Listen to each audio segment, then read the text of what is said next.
Hey everybody, and welcome back for a day 3 update on Herald of Thunder Poison Pathfinder. Yesterday we did quite a few things to update the build. As far as progress, we made it all the way to Eater and Exarch, took those down, got the Watchstones, and slotted those in. As far as gear updates, we got our Volcors with Corruption yesterday for 1 div.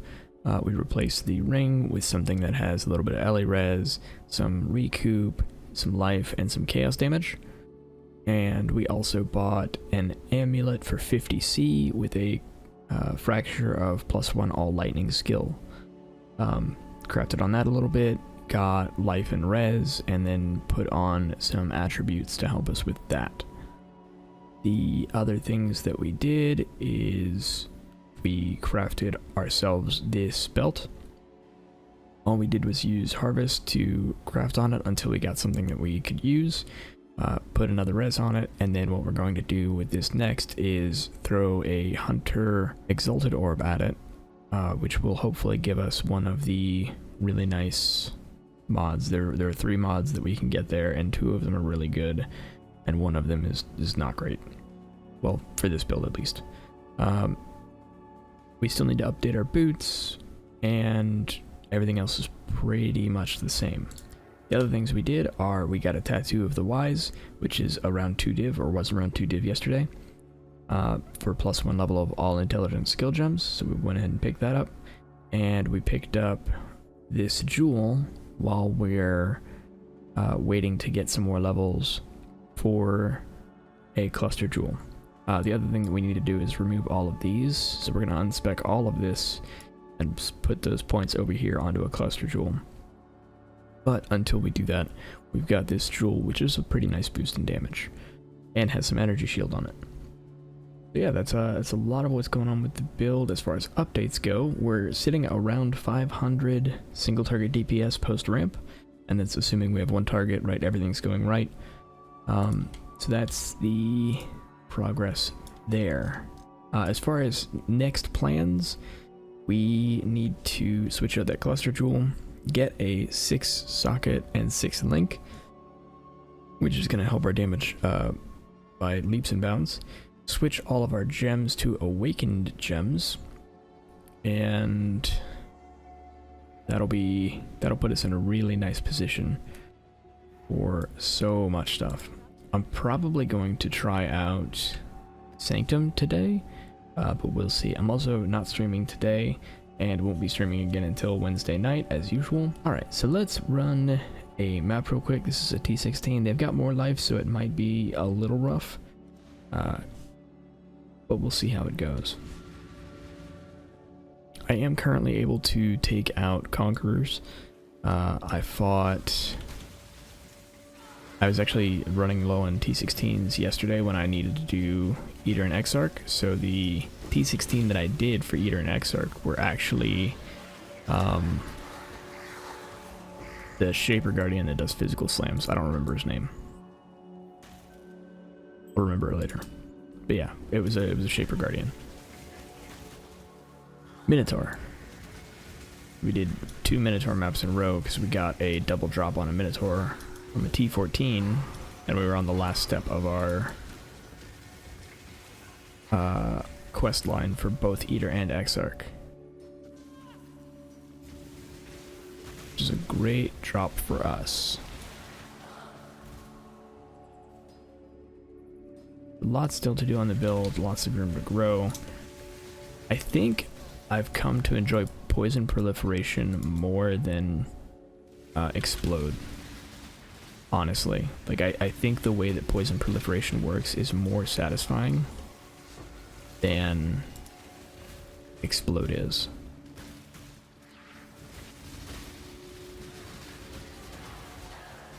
It doesn't have the audio cues, which is a little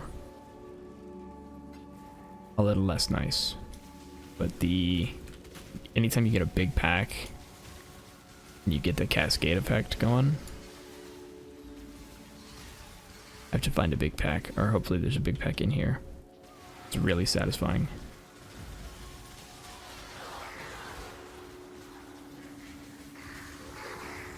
Yeah. The other thing we're going to do is add Culling Strike to our brand. That'll be very nice. We're not going to do that because we don't want to take resistances away.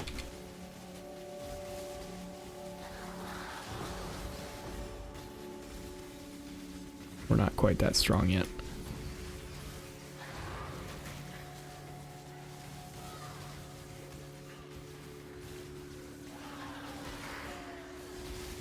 The build is surprisingly tanky.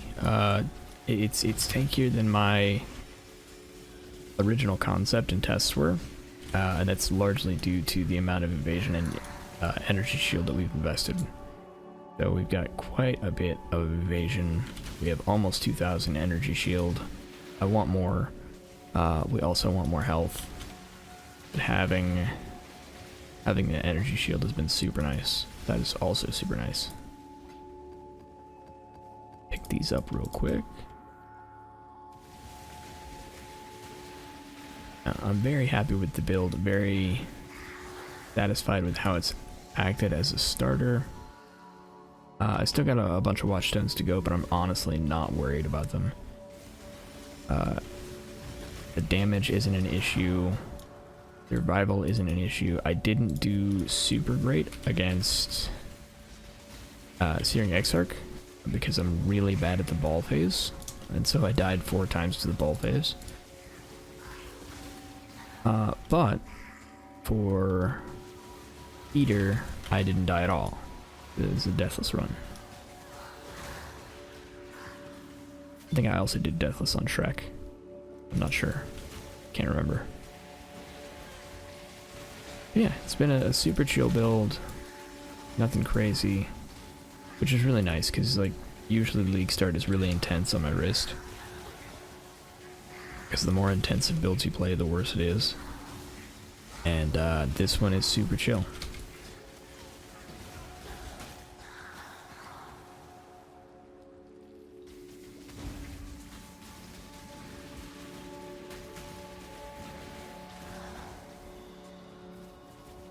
Chromatic orbs, I don't think I care too much about that. I already have that. Yeah, for the most part, you can just run through packs once you get it. If we have a little more damage, we can do that with rolled up T16s, no problem. The more life on this map is messing that up a little bit for us. But usually you just run through packs, ignore them because you've got phasing, and then let them explode behind you.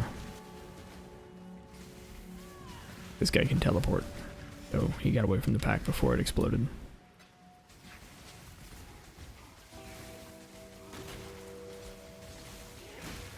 And anything is too tanky, just give it a little bit, let your damage ramp.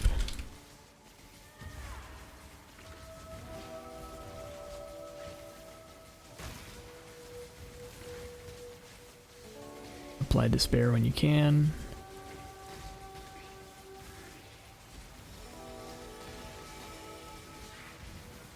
Get it eventually. There we go. And that's the build. I've been enjoying it. It's not the fastest thing. It'll get there with more investment. I'm actually going to do this. Sorry, this is going to take a little longer than my regular ones. Oh, this is actually a neat thing. The Keystone Mastery for Harvest is actually really cool. So, what we can do here is go... We're going to go blue.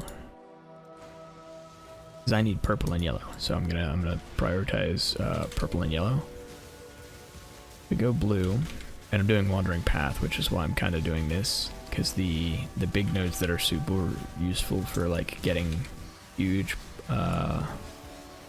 drops from Harvest aren't available for Wandering Path, and so you take the Keystone instead, and then you have to think a little bit about how you want to do that. I actually like it a lot. Okay, so now we did that blue. Everything except blue should be upgraded. These are now upgraded a little bit. We're gonna do blue again. Right here. to upgrade yellow and purple again. And then we're going to do one of those purples to the right of us, and then we're going to go do the yellow for the last one.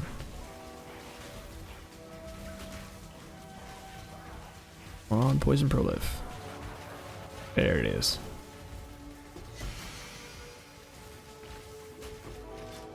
Dreadmaul. Okay. Go do one of these purples. See it upgraded. Now we have a blue. So this one has a blue and 11 white. So this harvest is actually probably going to be pretty nice.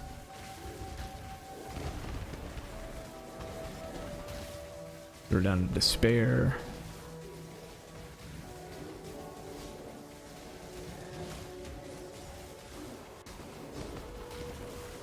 Let poison proliv do the work. Then we'll have to manually take care of these two. Oh, you regen health. That's not fun. I was stuck in that slam. That's alright. Did I put down a portal? I did.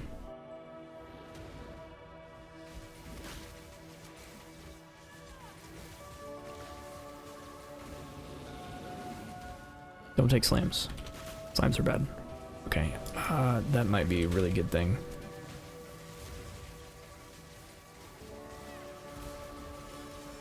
Because if I can single target, we're good. 84 from that. We get something similar from this one.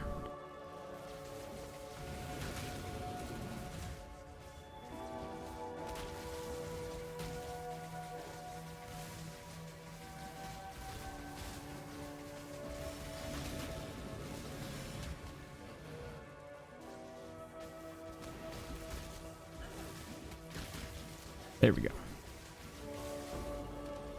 102. That will then upgrade yellow even further. So yellow should have been better than this. I guess the chance didn't go off very well.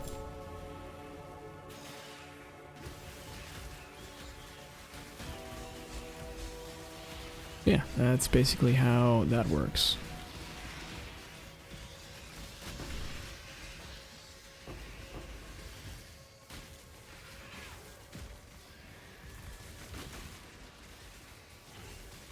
So I've been really enjoying it. I think it's a lot of fun.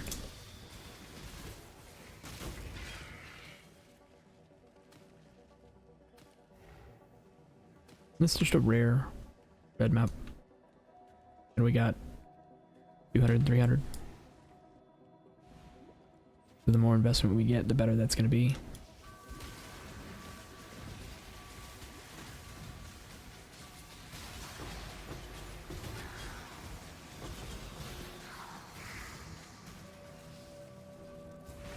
Gonna regret that. We got Dendrobate though.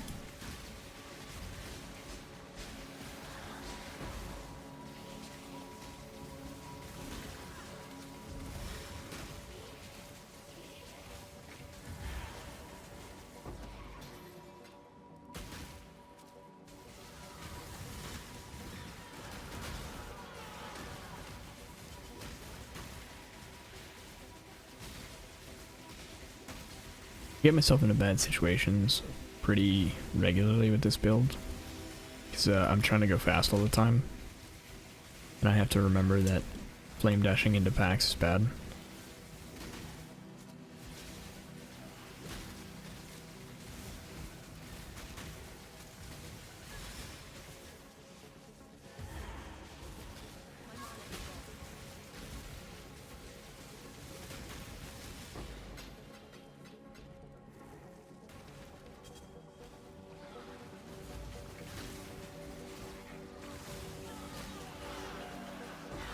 This is a much longer map than I thought it was going to be.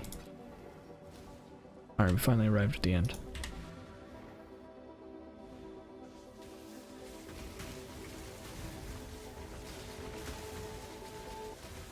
I've actually got a bad feeling about this map, boss.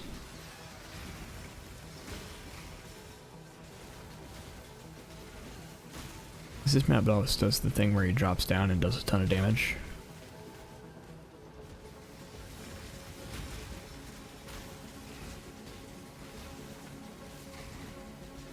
I guess I'm okay. So far I've dodged them, so we're good.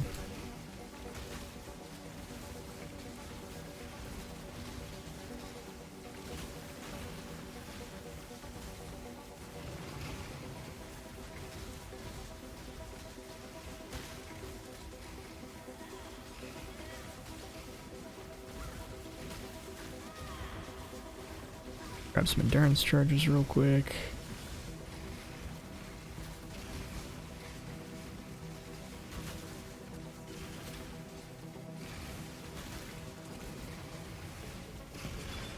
Go. Yeah, that's the build in a very long map.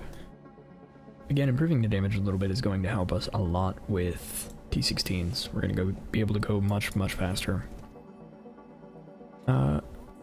And we're working on it.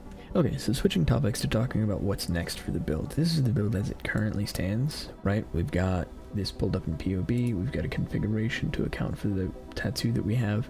This isn't quite accurate because we also have some flat damage tattoos and some percent defense tattoos.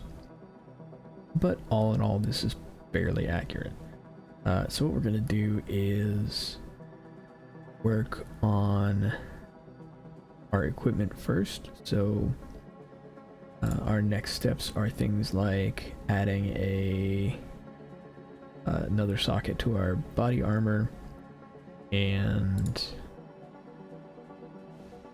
converting everything to awakened gems. So first things first, adding to our body armor. Cruelty is in theory good, and I might play around with cruelty, but I don't know yet. But we already have awakened added lightning, because awakened added lightning was 25 chaos yesterday, and the price is probably just going to go down from here.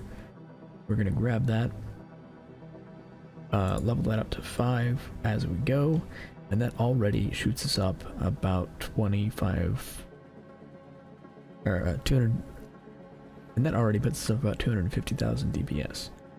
Again, post ramp. The other thing that we're going to do is our Herald of Agony is divergent. This is very important for us because what this means is we can take this divergent Herald of Agony and make it quality 20. So once we level it up to 20, which we are in the process of doing, we're going to do a quality craft on it, or the quality flip on it. So we get Herald of Agony to quality 20, and all of a sudden we now have a huge overabundance of chance to poison. So we can go look at this, look at our chance to poison, and we can see that 56% chance is coming from Herald of Agony alone. What this means is that we can go over here to our skills, Herald of Thunder, we can check off chance to poison entirely, and we still have 100% chance. Now part of this is because our anoint is currently set up to account for some of this, so Toxic Strikes is giving us 15. But we get pretty close with just everything else. So we have 56, 20, 30, 45. Oh, I take it back, we're at 100 without Toxic Strikes. 20, 30, 45, yeah. But we're at 100 even without Toxic Strikes. And the important part of that is because we don't need that skill gem anymore, we can replace it with something else. So efficacy is huge, awakened power is crazy expensive, so probably not worth it. Cruelty might be worth testing. The cruelty numbers are really bad to rely on. I'll explain what I mean. The efficacy is great, but cruelty says it's got like this crazy DPS, right? It's huge. However, cruelty always assumes that your cruelty percent is maxed out at 40. I don't think that's going to be the case because our hits aren't big enough to make cruelty matter for at least boss scenarios. So if you assume this is a 1%, right, you see how big a difference this makes. So this cruelty buff is what's actually doing all the damage. So I don't like using it because it's not something I can rely on. And I want to be able to rely on my skills. So I prefer efficacy in this scenario. And what we're going to do here is we're probably just going to grab an Omen of Blanching, add 1 to 3 white sockets to our body armor so that we can fit in kind of whatever we want in that position. So yeah, that's the plan right now. And that alone, right, 6 link and flipping Herald of Agony and replacing Chance to Poison gets us to 900,000 DPS, which is a huge increase from where we are. Now, that does include an Awakened Gem that is fully leveled. We don't have this, we have a level 1. It's still a huge increase in damage.